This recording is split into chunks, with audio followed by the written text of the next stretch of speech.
Hey everyone, I'm recording this in late June of 2020, and if you're like most of the world, you're starting to be able to travel places.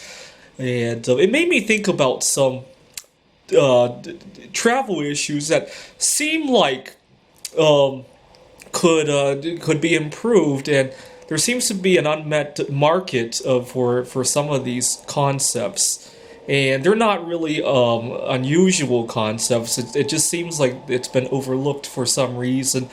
A lot of these things people often don't know what they want until they see it, so it might just be everybody is finding a way around some of these things, and so I thought I'd make a video.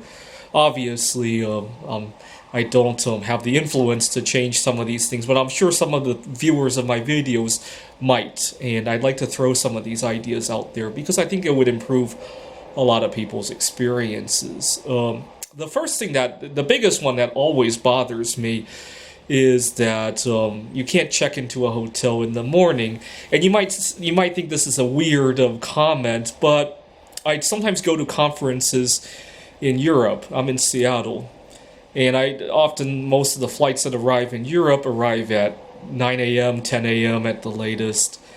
And you get to a hotel and you're already very tired, right? And you can't check in. I actually tried to book the hotel one time for the night before, and I don't speak Polish, so obviously I couldn't call the hotel to explain why I had done that. And I get to the hotel and they had already given the room to somebody else because I hadn't checked in. To their credit, they refunded me that one day. It was really frustrating. And not to mention all the language barriers and all the confusion and all that. And it just seems like, 30 years ago or even 20 years ago, this might not have been that big of a problem because not too many people had unusual situations. But nowadays we have a global economy. People work at all hours of the day. They work from home.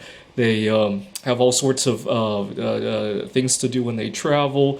And it seems a lot more relevant these days in order to do that. So it seems like you should have hotels that allow you to check in and out basically all hours of the day, right? Or at least be a little bit more flexible in terms of the check-in time and let you choose when to check in. I would certainly be willing to pay for that extra day as long as I can check in the morning, right? Except that sometimes the language barriers get in the way. Okay, that's my number one idea. Another thing I thought about is I recently read that some of the airlines are reducing how much their seats recline because people love to work on their computers and they would rather have extra space in front of them. It made me wonder, why not make it a choice? Have half the airplane be reclining and half be non-reclining, and have you choose, right? If you want to work, the seat in front of you won't be able to recline as far, but in return, you won't be able to recline as far either, right?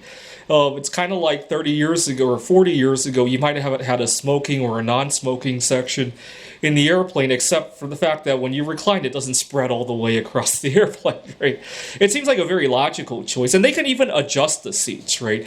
So if they find that half of or three-quarters of the people on the plane wanted a non-reclining seat, at the press of a button, they could probably program the seats to do that, right? I guess it might take some time for this to roll out, right? Because there's some electronics that would control how far the seats recline, but it's nice to have a concept of that ahead of time, right? I'm just throwing this out there in case anybody's designing airplane seats. Okay, the final one. This is a little bit. Maybe there's a little bit of a political problem, or maybe a sociological problem here.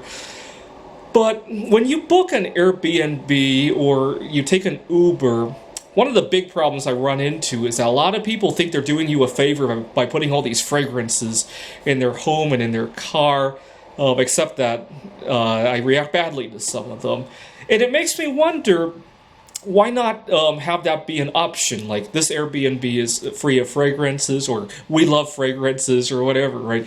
Just like an Airbnb might have an option for whether or not they smoke in the home, whether they have pets or they allow pets, what time you can check in, quiet hours, whether or not you use fragrances could be one of those things, right? I mean, I'm pretty good at asking about that. I've never really had anybody give me a problem with that, but it forces me to ask, and I often feel like it weakens my negotiation power, right? If I look at an Airbnb and I have to ask them. It really should be the other way around, right? The Airbnb or the people who book should be asking, is it okay if we use fragrances in your home, right? The default option should be no fragrances, right? It's kind of like, for smoking, it kind of works like that, right? You book an Airbnb and you ask, well, it is an option on there, but if it weren't, you would ask if it were okay if you could smoke it there, right? For some reason, it's the other way around for fragrances and for other things like that, right? But I think it should be just another feature, so, right? It would make it a whole lot easier. I'm willing to bet, in terms of the fragrances, a lot of people just find a way to suffer through it, right? For the reclining, same thing, right? For the morning check-ins, these are some things that once people see what's possible, I don't think people will look back, right? So I don't know who my viewers are, but if you have some influence on some of this, definitely think about it and leave a comment if you have any questions. Thanks for watching.